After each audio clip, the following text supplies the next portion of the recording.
Friends at preparation YouTube channel पर आपका स्वागत है। इस वीडियो में मैं बात करूंगा आपसे करंट अफेयर और जनरल स्टडीज़ के क्वेश्चन की, जो कि आपके करंट अफेयर पोर्शन और जनरल स्टडीज़ के पोर्शन के लिए काफ़ी इंपॉर्टेंट वीडियो है। जैसा आप जानते हैं कि आजकल जितने भी कॉम्पिटिटिव एग्जाम होते हैं उसमें करंट अफेयर और उसके साथ जनरल स्टडीज़ को अटैच करके क्वेश्चन पूछा जाता है और इन्हें मिक्स भी किया जाता है। ठीक है, अगर इस वीडियो को आप अच्छे से यूटिलाइज करना चाहते हैं तो मेरे साथ क्वेश्चन की प्रैक्टिस करिए और मेरे आंसर जवाब देने से पहले आप अपने आंसर दीजिए। अगर आपसे सही जवाब देते हैं तो वेरी गुड, आपकी प्रिपरेशन बहुत अच्छी चल रही है। अगर आपसे गलती होती है तो आप ऐसा करिए कि इसकी जो एक्सप्लेनेशन है उसे ठीक से नोट करिए और उसे रिवाइज करिए और दोबारा क्वेश्चन को अटेम्प्ट करने की कोशिश करिए।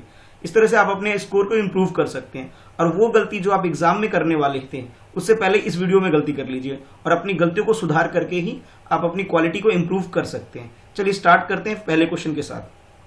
Which of the following are zoonotic disease? Tuberculosis, swine flu, blood flu, Ebola, COVID-19. Select the correct answer using the code given below. Your options are A 4 and 5 only, B 2, 4 and 5 only, C 1, 2, 4 and 5 only, D 1, 2, 3, 4 and 5. तो अभी आप इसका answer देने की कोशिश करिए। एक बार question को अच्छे से पढ़िए।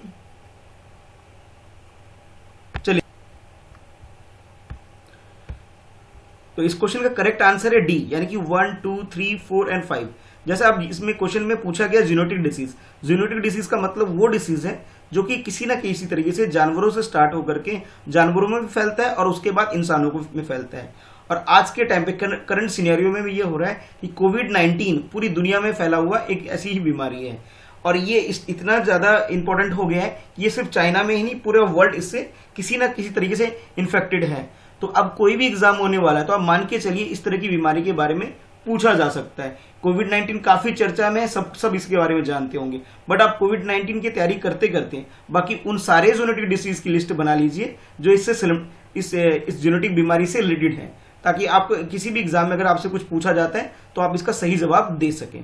तो कुछ बीमारियों का नाम मैंने यहाँ पे मेंशन कर दिया है। वीडियो पॉज करिए और इसे अच्छे से नोट कर लीजिए और इसे रिवाइज करिए।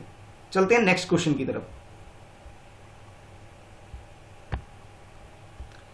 With reference to the Biomedical Waste Management Rules 2016, consider the following statements. These have been notified by the Ministry of Health and Family Welfare. These established a barcode system for bag or container containing biomedical waste of disposals. Biomedical waste includes treatment appearance like needle and syringe. Which of the statements given above are correct? Your options are A 1 only, B 1 and 3 only, C 2 and 3 only, D 1, 2 and 3। तो question को attempt करने की कोशिश करिए, statement को अच्छे से पढ़िए। ठीक है, चलिए अब देखते हैं इसके आंसर को। तो इसका जो करेक्ट आंसर है वो सी, यानी कि 2 and 3 स्टेटमेंट।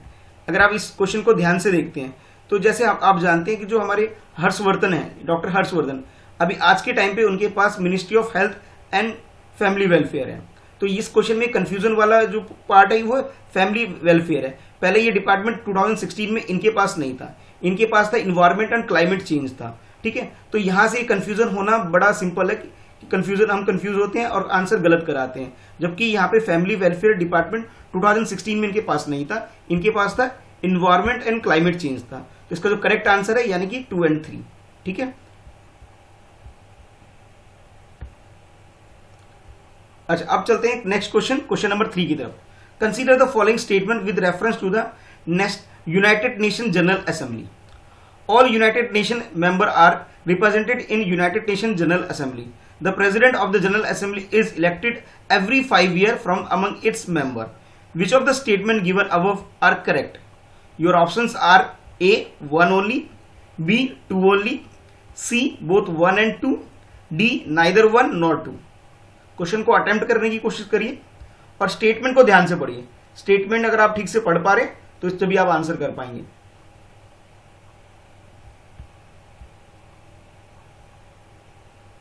चलिए अब इसके आंसर को देखते हैं। इसका जो करेक्ट आंसर है ए, यानी कि 1 ओनली। यहाँ पे कंफ्यूजन ये होता है हमारे साथ कि हमारी कंट्री में जो इलेक्शन होते हैं इसमें 5 ईयर टर्म के लिए गवर्नमेंट चुनी जाती है। अगर हम यूएस की बात करें तो यूएस में जब इलेक्शन होता है वह 4 ईयर टर्म के लिए चुनी जाती है, पर यूनाइटेड नेशन का जनरल असेंबली है वहां पे ऐसा कुछ नहीं है, ना वो 5 ईयर के लिए इलेक्ट होता है ना ही 4 ईयर के लिए इलेक्ट होता है। तो हमारे दिमाग में कंफ्यूजन ये रहता है कि हमारी गवर्नमेंट अगर 5 साल के लिए सिलेक्ट हो रही है तो यूनाइटेड नेशन जनरल असेंबली में भी ऐसा हो रहा हो, बट ऐसा नहीं है। वहां पे सिर्फ 1 साल के लिए ही चुना जाता है, कोई भी अध्यक्ष या प्रेसिडेंट चुना जाता है सिर्फ 1 साल के लिए चुना जाता है। तो इस चीज को ध्यान रखिएगा और इन बातों को मिक्स ना करने के लिए आप इसे किसी एक पेपर पे नोट करके रख लीजिए, ठीक है।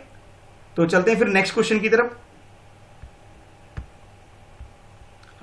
Consider the following statement, Earth Day is celebrated to praise public awareness about the environment and inspire people to save the protect it. Earth Day is celebrated is coordinated globally by the Earth Day Network, a non-profit organization.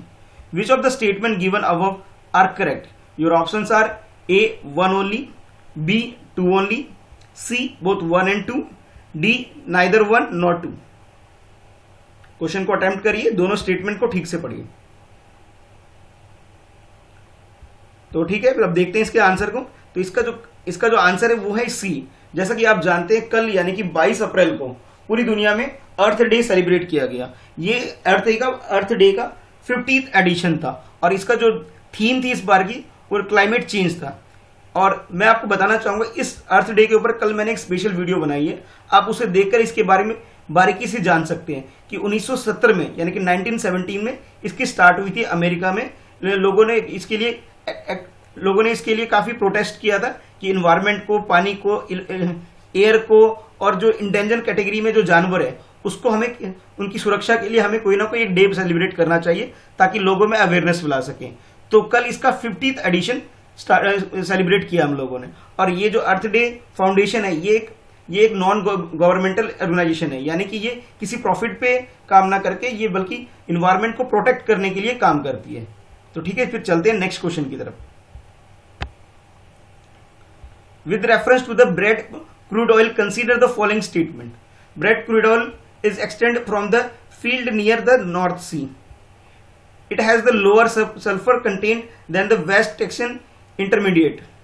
India imports crude oil from the OPEC country. Which of the statement given above are correct? Your options are A 1 and 2 only, B 2 and 3 only, C 1 and 3 only, and D 1, 2 and 3.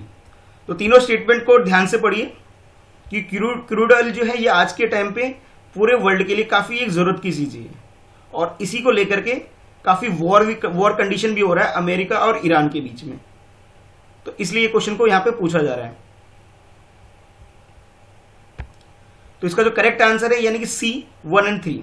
अब समझते हैं ये OPEC country क्या है। तो OPEC country है पूरे world में ऑयल को जो सप्लाई करने वाली कंट्री का एक समूह है जो पूरी दुनिया में इसका रेट प्राइस डिसाइड करती है, इसकी सप्लाई की क्वांटिटी कितनी होनी चाहिए वो डिसाइड करती है। तो जब भी इस तरह की कोई भी इंस्टीट्यूशन आता है तो आप इसे ध्यान से पढ़िए, ओपेक कंट्री कौन है, इसके मेंबर कौन है और इंडिया का ऑयल रिजर्व कहां से आता है, ये सोर्स आपको पता होना चाहिए। तो मैक्सिमम पोर्शन जो हमारा आता है वो गल्फ रीजन से आता है, गल्फ रीजन से आता है। और तो इस चीज को आप ध्यान में रख करके अपनी प्रिपरेशन को करिए। तो आज की वीडियो में इतना ही है, मिलते हैं फिर अगली वीडियो में। और आप कैसा परफॉर्म करें, आपको ये वीडियो कैसी लग रही है कमेंट करके मुझे जरूर बताइए। और इस चैनल को सब्सक्राइब कर लीजिए फ्रेंड्स एट प्रिपरेशन। यहाँ मैं डेली सुबह 7 बजे MCQ लेके आता हूँ आपके जनरल स्टडीज से लेकर के और करंट अफेयर को लेकर के। तो मिलते हैं फिर अगली वीडियो में। और जो मैंने आपको बताया कि मैंने अर्थ डे के ऊपर एक स्पेशल वीडियो बनाया उसे जरूर देखिएगा। ओके, फिर मिलते हैं अगली वीडियो में।